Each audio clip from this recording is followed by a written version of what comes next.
right, so we go out and we bring on my former co-host here, Amber Wilson. We want to get to some NFL. So, I think to myself, look, let me get someone who's on a national stage. All right, let me get someone who talks NFL for the masses. All right, I'm doing a dopey little podcast here in South Florida. Let me go out and get someone really big, someone recognizable, someone that can help me reach a larger audience. So I bring on Amber Wilson. Amber, say hello to everybody. Welcome back to the program. And of course, your debut on ZASLOW Show 2.0.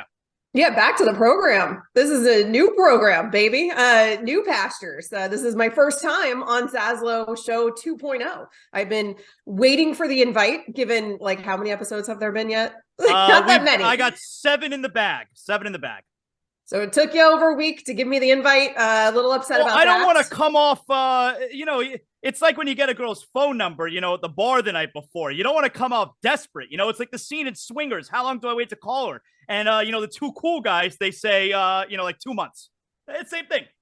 Nobody under the age of 40 just got the nobody under the age of 37 just got the reference for Swingers. Nobody. So I figure let's get you on the program here. We'll do some NFL. I want to get your thoughts on the Dolphins. Have you been repping the Dolphins? You're on Saturdays, you're on Sundays, you're doing the college football, you're doing the NFL. Are you letting everybody know how proud you are of our favorite little football team? You see this? Yes. You see this? Yes. Yeah. This is me repping, right? So for folks who are listening to the podcast right now, we're on YouTube as well. But for folks who are listening to the podcast, tell them what you're wearing. Go ahead. I'm wearing a Miami Dolphins shirt. I'm also wearing a Miami Heat hat. So check it out on YouTube. It's glorious. I look phenomenal. If you haven't tuned in yet on YouTube, just believe me. But yeah, I obviously am repping. Everyone knows, everybody at ESPN knows that I'm the Dolphins girl. And I'm always very forthcoming about that. When I'm on air, I always mention it that I'm a Dolphins fan. I love that we can do that on a national stage these days. It wasn't always like that, ZASLOW, but we can be fans as well on a national stage. Because you're right. When you think about that, who's the personality you think of where you said to yourself, wow, I can't believe he's totally open on television about who he likes, who his teams are, who he represents. Do you remember thinking that? I don't remember the moment, but I mean, I do think it has changed dramatically over the last 20 years where you could actually show. Now, reporters still can't, right? If you're a genuine reporter, then you're right. Schefter doesn't tell you who he cheers for. Schefter's not going to tell. Schefter shouldn't be cheering for anybody, right. And he probably is not. And even your beat. Even all your reporters on the beat and everything, they're not they'll always remind you, I'm not a fan of the team. Even right. if they grew up as a fan of the team, I'm not a fan of the team, whatever. They take it very seriously.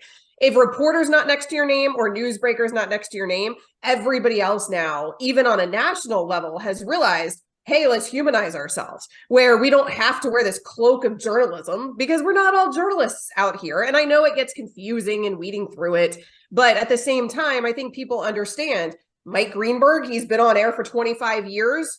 He's from New York. He is very clear about where his allegiances lie with the New York teams. And it makes it, I think, more relatable for people, frankly. You either love it or you hate it, but you can listen to it. And so whenever I talk about the Dolphins, I mention that, hey, I was in South Florida for 20 years. And I spent a lot of time and a lot of years talking about these teams and rooting for these teams. And I think, honestly, it doesn't give you an added sense of credibility, I guess, from a journalism perspective. But I do think people are oh, well, then she actually watches this team. Because let's be real, when you're on a national level and you're tasked with knowing everything about everything, then people are going to give you more credence when you actually seem hey, you really closely follow this team and you have for years. And so maybe your opinion holds a little bit more weight. So you mentioned 20 years. If you're a Dolphin fan for the last 20 years, so if you're a 25 and under Dolphin fan right now, you've never seen anything like this. Now, I'm not talking about you've never seen 6-3. They've had some seasons, not many in the last 20 years where they've been 6-3, but they've never been this 6-3 where they're 6-0 when the quarterback finishes a game this year. And every time they get the ball, I think they're going to score. Literally, every time the Dolphins have the ball, I'm wondering how they're going to score. They're going to score. Is it going to take a bunch of plays? Is it just going to be a couple plays? you've never seen a Dolphin team like this then, right? Because you grew up in Sarasota, Tampa area. If you're a Dolphin fan the last 20 years, you've never watched a Dolphin team like this. No, I haven't. I didn't grow up watching the Dolphins at all. I mean, I grew up in Bucs territory. I didn't grow up like a big Bucs fan, so I haven't really like switched my allegiance. I was a college football fan really growing up. I mean, for me, it was Gators, and then everything else was sort of just noise. And so yeah, I grew up just kind of watching the NFL generally and not really having much of a rooting interest. But I certainly was more tuned into Bucs games, obviously, in this area. I mean, back then, kids, back in these days when we had this thing called cable and it was the only option, you only had the games that they fed you. And so I wasn't getting Dolphins games the same way that people growing up in South Florida were. Did not see the glory years, did not see the Marino year, like that wasn't on my radar. And so, yes, it's been a poop fest the last couple decades, to put it mildly. We're on a podcast. I guess I could have used a much more potty mouth word than that. It's been a shit fest. Said it. Who's going to come after me? I can't get used to that. Say something.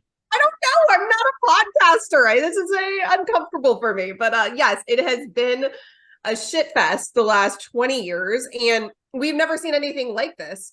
But also, I'm not sure you've ever seen anything like this, even if you've been a Dolphins fan longer than the last 20 years. Because these receivers, I mean, it's unbelievable. And the most unbelievable thing to me isn't just that like an acquisition actually worked out for this Dolphins team when it comes to Tyreek Hill, and that he actually is the player here that he was in Kansas City, which is remarkable because we feel like good things don't happen to this franchise and things don't go according to plan. But then also for him to have all these, for the first player this season with 1,000 yards receiving, for him to be able to do that with Jalen Waddle next to him. Like, it's not like, it's not like he's the only target Tua has. So he's always got to be throwing to Tyreek. It's funny that you say that because I remember before the season started and I'm watching the Levitard show, Meadowlark Media, and Greg Cody gives like one of his predictions for the season and says how Waddle and Tyreek Hill are each going to have over 100 catches. And they all laughed at him where it's like, how is that even possible? And it's definitely going to happen. It is. It is. I mean, I think that's the most remarkable thing is that, you've got two of them. And I'm not saying Waddle is Tyreek Hill yet, but I mean, the fact that you've got two of them, the speed, the yards after catch, all that stuff that was advertised to us with these moves and with that draft pick with Waddle, and then it's actually panned out. It's phenomenal to watch. It's very weird that the Dolphins have such an explosive They're so offense. Exciting. But they do. They're such a fun team to watch. And they're such a fun team to watch that I get to talk about them all the time nationally now. Yeah. And that was not the case at all the last couple of years that I've been on ESPN. No, you had to have an offensive line coach snort cocaine off a hooker's ass. That's how you wound up talking about them on national radio or television. Are you sold on Tua? I'm sold on Tua in this offense. I'm sold on Tua as Mike McDaniel's quarterback. Obviously, Tua is able to do what he needs to do with the weapons that he has and with the offense that he's running. I'm still a little concerned about the durability. I don't mean to bring it up, but it is a reality. I still don't love things about our O-line. Let's be real. And what happened to the other quarterbacks who were filling in for Tua during those weeks, during the concussed weeks. Yeah, I mean, there are still issues. Right. They suck. And the O-line still sucks. And so if you're going to have a sucky O-line perpetually for all of time, which seems to be the way that it's going to be for the Miami Dolphins, then you are going to have concerns when it comes to a quarterback that maybe has some durability issues. But that being said, barring injury, because I do think that obviously upsets this whole equation. Barring injury for Tua, then yeah, I think he's made a strong case for himself when he has been available to this team that they don't need to address that quarterback position, which is really good because I think their plan was to address it with the 2 first-round draft picks. Right. And then Stephen Ross went and mucked that whole thing up and the NFL took one of those away. So it's good that maybe we don't have to address if we don't have to move up to address the quarterback position. You gotta come down to a game. I went to the Steeler game a few weeks ago. It was so much fun. And that game kind of sucked, to be honest. They won 16-10. They did nothing in the second half. Tua got away with what probably should have been like 4 interceptions. Mm-hmm. They hung on and they won the game. Yet it was such an amazing atmosphere. Now that they're rolling again, you got to come down to a game like the last game of the year, which very well may be for a playoff spot, if not for the division. I can't believe it. Against the Jets, like the last game of the year, it's a home game and it's against the Jets. That game's going to be crazy. It's so bizarre. It's so bizarre that we're talking about a Dolphins-Jets game potentially mattering so much. So much. Because of both teams, by the way. Both teams. I mean, what a division. We have gone from the AFC East being a laughing stock, and also everybody thinking the Bills were going to cruise. I mean, I also thought the Bills were going to cruise, even though I thought the Dolphins were going to be better this season. And I thought the Jets might be a little improved, but nobody saw this coming. And then, yes, you can argue now that, I mean, you could argue maybe the NFC East would have something to say about it, but listen, the East's in both conferences. Everyone's over 500. You could argue the AFC East is the best. It's the only division in football where everyone's over 500. Yeah, and I mean, the Patriots, I love that they're the bottom of it. And they suck. Like, let's be real. That's a foo-foo over 500. That team sucks. Amber, the Dolphins, they're going to look for 4 in a row this weekend against the Browns. Okay. It's going to be so much fun. They're back home after 2 big road wins. The AFC is separated first place to the last wildcard spot, 7th place, which is the Chargers. They play in Los Angeles this year, is 1 game. 1 game separates the team that gets the bye from the last playoff spot. So literally, like, we're not just talking about the Dolphins. Okay, they're in the thick of the AFC East race. The Dolphins are in the thick of the AFC race.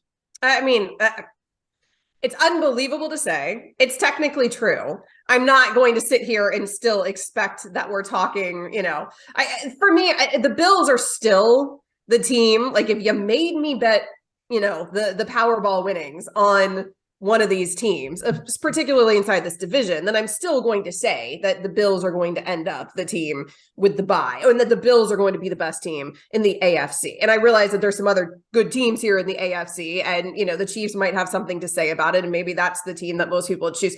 I've been on the Bills all season. I'm not going to get off of the Bills right now.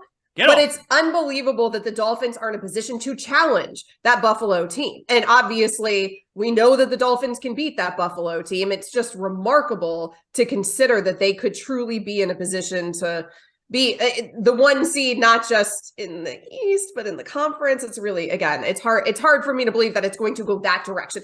Also, do you have like Ajita as a Dolphins fan? Because I haven't been a Dolphins fan nearly as long as you. And I'm like uncomfortable with it going as well as it's gone. No, when Tua is out there. I'm good. I mean, I'm totally fine watching the games. The 1 game this year, I was a mess the whole game, and I haven't felt like that in forever. But I love feeling that way because it's like my drugs. All right, was the game against Buffalo, and Dolphins were 2-0, and it's like, oh my god, I can't believe they're actually in this game.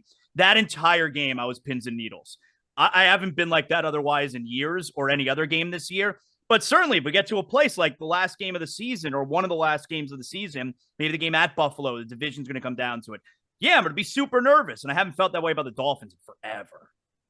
It's going to be, I feel like I'm just nervous from here on out because now. It's great. I mean, you should hear how people are talking. I mean, I don't know if you guys are tuning in nationally. You're probably too busy listening to the ZASLOW 2.0 show. But nationally, the way people talk about this team, I mean, people have them as like a low-key Super Bowl contender, and I'm like, Bengals went to the Super Bowl last year. Let me ask you something. Let me ask you something. This Dolphin team right now, are they better than the Bengals last year? Well, yeah, at this point in the season, if we're talking about that, the thing is with the Bengals is I was actually one of the rare people who was actually high on the Bengals as we entered the playoffs. But remember with the Bengals too, like they were unusually healthy. So we went into the playoffs. Remember there was all those jokes about like Joe Burrow doesn't like, he must not, there's nothing to do there because, they're so healthy. Like it must be really boring in Cincinnati, whatever. And it was just one of those teams that was healthy at the right time. That always can change the landscape of things. It's hard though to imagine the Bengals with that O-line. I mean, that was like a historic run for them to have that O-line and those issues and then to make it all the way to a Super Bowl. And again, I still have concerns with this Dolphins team with that O-line, even though, yes, I realize that we just saw it with the Bengals. I'm going to let you go with this. I know you're super busy. I assume you'll pick the Dolphins to beat the Browns this weekend. How much do the Dolphins beat the Browns by? 10 points. Let's go. Double digits. All right. Easy work. Yeah, Jacoby Brissett, he sucks. I mean, come on, right? Come on. Have you been subscribing to ZASLOW Show 2.0? Are you a big downloader? Of course. I am reading? a downloader. I am a subscriber. I haven't rated or reviewed. Are but you I'm hitting the get like button? By the way, rating this episode, Yeah, through the roof. And I think if you click like and then you unclick and like, I think it counts all those. You got to do that. Oh, okay. Well, I will do that. Yeah, just like, unlike. Do it so many times, and everyone's gonna think it's the best episode. Come on. I'm proud of you getting this off the ground. It's all fancy. You got a whole new. You got your background going. You got your whole setup. I noticed when I watched the show on YouTube, it looks graphics, professional. You got the whole thing. You got the sponsor. I mean, it looks all. You're a pro's pro. I got a whole crew. Everyone's working very hard on the show every day. I just got an army of people working on it. Everyone's doing it. Everyone's pulling their weight. Everyone's doing a great job. Glad to hear it. Tell everyone Saturday and Sunday how they can hear you. Go ahead. So Saturday, every Saturday, my show is with Randy Scott, College Tailgate from 10 a.m. to noon, ESPN Radio, Sirius XM, Channel 80. You can also check it out on the ESPN app. We get you ready for all of the college games. That show is a lot of fun. He's hilarious if you're not familiar with the SportsCenter anchor, so definitely tune in. If you're a college football fan, then Sunday. I love my show on Sunday as well. My weekend shows are so fun this year. Sunday, I'm on NFL Primetime with Harry Douglas, who played in the league for a very long time. We break down all of the NFL action. It's kind of like Red Zone. It's like Radio Red Zone. It's like Radio Red Zone. It's so fun to do. It really, really is. It's crazy. Producers are screaming in my ear the entire show. It's wild. I drive the whole thing. It's 4 hours. We break down all the earlier action to lots of opinion, lots of analysis. Nobody watches film like Harry Douglas watches film in preparation for that show. So you get a lot of NFL insight. So if you are a football fan, check us out. That show normally is 5 to 9 p.m. now that baseball season has ended. Awesome. Excellent job, Amber. Welcome back to the program. Great debut on ZASLOW Show 2.0. I don't think I can already feel it. The downloads, the likes, the comments, the ratings, they're soaring through the roof right now. I can feel it. Well, I hope you have me back.